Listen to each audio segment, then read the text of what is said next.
నమస్తే అన్న. నమస్తే. అయితే అన్న ఇప్పుడు మనం పెట్టుబడులు తీసుకురావడానికి పోయిండు మన లాస్ట్ ఇంటర్వ్యూలో కలిసినప్పుడు మన రేవంత్ రెడ్డి. ఇప్పుడు అందరం స్వాగతిద్దాం, బతుకులు మారుతాయి అని చెప్పిండు. ఇప్పుడు పెట్టుబడులు తెచ్చిండు. అసలు దేశంలో ఏ రాష్ట్రం అంటే మన రాష్ట్రం ఏర్పడిన దగ్గర నుంచి ఎప్పుడు లేనట్టు విధంగా, ఏ సంవత్సరం లేనట్టు విధంగా నేను తెచ్చినా అని చెప్పి చెప్తా ఉన్నాడు. ఏం చెప్తారన్న? ఇప్పుడు ఒకటి చైనీస్ పిక్చర్ ఒకటి ఉండే, ఒకడు ఈ ఈ నీవు రాత్రిపూట ఈ మంత్రం చదివితే నువ్వు కనబడవాలంట అని వాళ్ళతో బట్టలన్నీ ఇప్పించి నిలబెడతారు. ఆయన వచ్చి నిలబడి కొడుతుంటే కనబడతలేరు అంటారు వీళ్ళు. ఒకడు అంటాడు, ఇద్దరు అంటారు, ముగ్గురు అంటారు, ముగ్గురు కనబడే అంటారు, కానీ ముగ్గురు కనబడతారు, కనబడతలేరు అంటారు. అట్లా ఇవాళ పెట్టుబడులు అనేది నాకు కనవాళ్ళే, నీకు కనవాళ్ళే, వినబడుతున్నాయి అంతే, కనవాళ్ళే, వినబడతలేవు కూడా. ఆ నోట్ల సప్పుడు వినబడలే కదా, కానీ ఉన్నాయి అంటారు వాళ్ళు. మన 4 కోట్ల మంది కనబడతలేవు, అగో 1,75,00,000 అంటారు, కనబడతలేవు, నమ్మతలేవా? ఇక బోర్డు మీద చూడంటారు, ఫ్లెక్స్ పెద్ద ఫ్లెక్స్ పెట్టారు, 1,75,00,000 తెచ్చిన రేవంత్ రెడ్డి. పేపర్లలో చూస్తారు, నువ్వు నమ్ముతలేవుగా, పేపర్లో చూడు 1,70,000 అడ్వర్టైజ్మెంట్. ఇంగ్లీష్ న్యూస్ ఛానల్లో తీసుకుపోయినారు, వాళ్ళకేమన్నా పైసలు ఇస్తే వాళ్ళు రాస్తారు. 1,78,00,000 పెద్ద పైసలు తెచ్చినా అంటారు. అన్నిటిలో వార్తలు వస్తున్నాయి, నాకు పైసలు కానీ వాడతలేవు. ఒకటి. ఇంకోటి బ్రదరు, నేను ఏమన్నా కానీ మామూలుగా నీకు తెలిసినోడు ఎవడో నీకు తెలిసినోడు ఒక దొంగ, ఆల్రెడీ వాడు మందిని ముంచినోడు, చాలా మంది దగ్గర పైసలు ఇస్తా అని చెప్పి ముంచేటోడు, వాడు నీ దగ్గరకు వస్తాడు, అన్న సాయంత్రమే ఇస్తాను, 1000 రూపాయలు ఇమ్మంటే ఇస్తావాను? ఇస్తావా? దొంగ అని తెలుసు కదా, దొంగ అని తెలుసు. మరి 83 కేసులు ఉన్న ఒక క్రిమినల్, ఓటికి నోటు దొంగ ఉన్న క్రిమినల్, మనం అంటే గాచారం బాగాలేక ముఖ్యమంత్రి, వాడు తెల్లోడు ఎందుకు ఇస్తాడు? వాడు ఎడ్డోడా? వాడు ఫోన్ కానీ పెట్టినోడు, సూదులు కానీ పెట్టినోడు, మందులు కానీ పెట్టినోడు, నాగరికత నేర్పినోడు.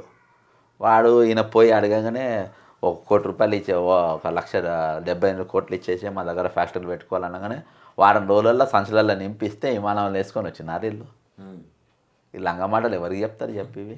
మరి 60,000 మందికి 50,000 అవునబ్బా, నోటికి. ఆ చంద్రబాబు నాయుడు శిష్యులు వీళ్ళు దండుపాలకంగా ఎందుకన్నా అనుకున్నావు? వీళ్ళంతా బ్రదరు, ముఖ్యమంత్రి అనేటోడు వన్ డ్రెస్ కానీ వన్ స్టైల్ కానీ నీకు నీట్నెస్ అంటే హుందాగా ఉండాలి.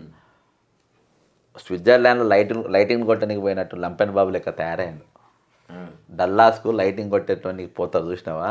ఆ బట్టలు కానీ ఆ స్టైల్ కానీ, అంటే అది పెద్ద ఈయన ఏది ఇట్లా జేమ్స్ బాండ్ లెక్క బట్టలు వేసుకొని పోయిండు. ఆ బట్టలు చూస్తే ఎవరైనా పైసలు ఇస్తారబ్బా? నువ్వు చంద్రబాబు నాయుడు కూర్చోండు, ఫడ్నవీస్ కూర్చోండు. చంద్రబాబు నాయుడు కోట్ వేసుకోలే, ఏం వేసుకోలే.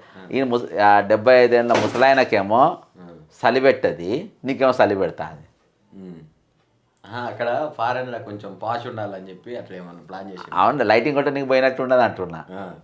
100% బ్రదర్, వీళ్ళంతా లంపెన్ కానీ వీళ్ళు, అర్థమైందా?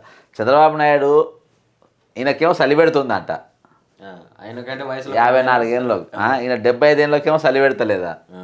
అర్థమైందా? ఇదంతా బ్రదరు అంటే ఒక హీరో లెక్క అన్నట్టు, ఓ హీరో లెక్క ఏం మాట్లాడతా. కానీ జనం అర్థం చేసుకుంటుంది ఏంటంటే, ఇది తుపాకీ లచ్చన కథ చెప్పడానికి వస్తున్నది. తుపాకీ లచ్చన కథ చెప్పేది చూడు, ఇప్పుడే విమానం దిగిన, అంతరిక్షంలో టిఫిన్ చేసిన ఆ బాపత్ గాని మాటలు మన దగ్గర కొడుతుండు. ఇది జాతీయ పార్టీ అయిపోయి ఎవడన్నా ఏ లపాకిగాడన్నా సీఎం కావచ్చు కాబట్టి ఆ లపాకిగాళ్ళలో ఈ తుపాకీగాడు సీఎం అయ్యాడు. అంతేగాని నా సబ్జెక్ట్ ఉన్నది లేదు, ఈయన సబ్జెక్టు చూసి పెట్టుబడి. నాకు తెలిసి ఒక చాక్లెట్ కంపెనీ కూడా రాదబ్బా హైదరాబాద్. కానీ ఈ ఒక చాక్లెట్ కంపెనీ కూడా రాదని మీరు అంటారు. కాంగ్రెస్ నాయకులు, మంత్రులు, ఎమ్మెల్యేలు బట్టలు చెప్పుకుంటారు కదా. గదే నేను చెప్తున్నా, ఇప్పుడు చెప్పలేదా? అగో పులి అంటే ఇగో తోక అన్నట్టు. వాళ్ళది ఏముంది అబ్బా? ఇప్పుడు ముఖ్యమంత్రిని పొగిడితే వాళ్ళకు పని అవుతుంది, 4 రూపాయలు వస్తాయి, పిల్లలకు ఇల్లు కట్టించుకుంటారు, బంగారం చేయించుకుంటారు, లలిత జ్యువెలర్స్లో 4 చిట్టీలు వేసుకుంటారు. వాళ్ళ బతుకుదేరు కోసం వాళ్ళు పొగుడుతారు, నామినేట్. వాళ్ళకు కూడా తెలుసు ఈ లంగగాడని, అందరికీ తెలుసు. శ్రీరాబాబు తెలియదు ఈ లంగగాడని, శ్రీరాబాబు కూడా తెలుసు లంగగాడని. నాది ఏంటంటే ఉన్నది ఉన్నట్టు లంగ అంటే లంగానే అంట కాబట్టి మనం బయట ఉంటాం. అట్లా కాదు కదా, వాళ్ళు అందరికీ తెలుసు ఈరోజు 420 మాటలు రూపాయి కూడా ఇవ్వలేదని.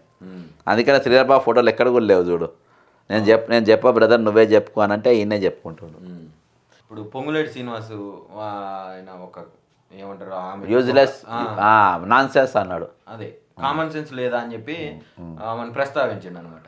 ఒక మహిళా కలెక్టర్ అవును అట్లా అనడం కరెక్టే అనుకోవచ్చు. నేను మహిళా కమిషన్ల కేసు కూడా పెట్టినా నిన్ననే దాని మీద. జాతీయ మహిళా కమిషన్ల కేసు పెట్టినా నేను ఊరుకోనుగా, నేను ఎందుకు ఊరుకుంటా? అదే కండ కావురం ఎక్కి ఇప్పుడు ఒక ఇంట్లో తిన్నోనికేమో కొవ్వు తక్కువ ఉంటుంది అబ్బా. ఇగో నేషనల్ ఉమెన్ కమిషన్లో కేసు పెట్టిన నిన్న పొంగులేటి శ్రీనివాసరెడ్డి గారి పైన కేసు నంబర్ కూడా అయింది. అయితే ఇప్పుడు ఒక్కింటి తిండి తింటేనేమో తక్కువ కొవ్వు ఉంటుంది. వీడు 10 ఇంట్లో తిండి తినే మంచి దట్టంగా ఉంటారు. 10 ఇంట్లో అడక తినే వాళ్ళు ఎట్లుంటుంది, గట్టంగా ఉంటుంది. అంటే వీడు వైసీపీలో తినే, బీఆర్ఎస్లో తినే, బీజేపీలు తినాలన్నా వద్దా అని అక్కడ టిఫిన్ చేస్తుంటేనే కాంగ్రెస్ వచ్చేటట్టు మళ్ళీ కాంగ్రెస్ వచ్చి తినబట్టే ఇక దున్నెద్దు బలిసినట్టు బలిసి దున్నపోతు మాటలు మాట్లాడకుండా ఇంకేం మాట్లాడ. నువ్వు చూసినావా కాంగ్రెస్ కొంతమంది ఎంపీలే బాగా ఫకర్గా మాట్లాడతారు, బాగా తిని బుర్రలన్నీ తిరిగి గుండెలు పగులుతుంటే కొత్త అంగిలు కుట్టించుకుంటారు. ఇప్పుడు నైటీలు వేసుకోవాలి అట బుర్రలు వచ్చినాయి ఇప్పుడు. ఇక వాళ్ళ పాయింట్ షర్ట్ పనికిరావు. ఇక తెలంగాణ ఇప్పుడు కాంగ్రెస్ మంత్రులు ఎట్లా రాయంటే నైటీలు వేసుకొని తిరిగే పరిస్థితి. ప్రజల సొమ్ము తిని ఇక కండ కావడం ఎక్కి ఇష్టం వచ్చిన ఆమె collector civil servant mostly class 1 magistrate ఆమెను పట్టుకొని నాన్ సెన్స్ అంటావు, వేడి ఎస్పీ గాడు ఏడి అని అంటావు. అదే క్వాలిఫికేషన్ ఏందన్నా మీరు అంతే. ఇప్పుడు నారాయణపురం పోతే ఈయనకున్న పొలం ఏంది, ఈయనకున్న భూమిలో ఏంది, మొన్న ఎంపీ ఎలక్షన్స్కి వీని ఊళ్ళో పడ్డాయి ఓట్లేని అడిగితే వీనికి అన్నీ తెలుస్తాయి. అలా లంబడోళ్ళ ఓట్లతో గెలిచిండ్రు. ఇక్కడ రంగారెడ్డి జిల్లా వెలుమెలలో పోయి లంబడోళ్ళ భూములు కబ్జా పెట్టిండ్రు. నేనే పెద్ద లంబడోళ్ళని అని. అదే అక్కడ లంబడోళ్ళ ఓట్లతో గెలుస్తావు. రంగారెడ్డి జిల్లా సంగారెడ్డి జిల్లాలో ఉన్న లంబడోళ్ళ భూములను కబ్జా పెడతావు. కాబట్టి వీళ్ళు దొంగలు, వీళ్ళు ఏమైనా దోసుకోనికి దాచుకోనికి పైసలు పీక్క తిననీకి అని చెప్పి వచ్చిండ్రు. అక్కడ వేయండు ఆడ పైసలు వర్క్ నాకు కావాలని చెప్పి కోడంగల్ లిఫ్ట్ ఇరిగేషన్లో కాంట్రాక్ట్ వర్క్ వీడే తీసుకున్నాడు. కాబట్టి వీళ్ళకు డబ్బు కావాలి, ధనం కావాలి, ఎక్కడైనా తిరుగుతారు. ఇక తిని బలిచినప్పుడు ఇక ఇసోని కొవ్వెక్కిన మాటలు మాట్లాడతారు. అందుకనే ఎవడో ఇనోలు పంచుతుండ్రు కదా, ఆ ఇనోలు వాళ్ళకి కాదురా అయ్యా, వాళ్ళు తినేటట్టు లేరు కదా.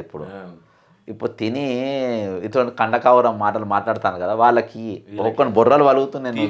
బల్మూరి వెంకట్ కూడా వాడి పేరు నేను తీయ కానీ బచ్చగాంటి పేరు నేను తీస్తా కానీ వాడు ఇనోలు అమ్ముతుండంటే మధ్యలో ఇనో డీలర్ ఇచ్చిందంట.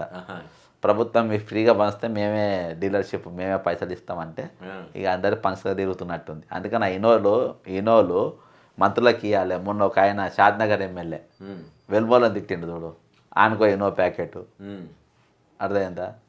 ఈయనకో ఇక మన కాంగ్రెస్ వాళ్ళు మాట్లాడుతారు కదా బాగా మంత్రులు, వాళ్ళందరూ తల ఒక ఇనో ప్యాకెట్ ఇస్తే వాళ్ళకి అవసరం.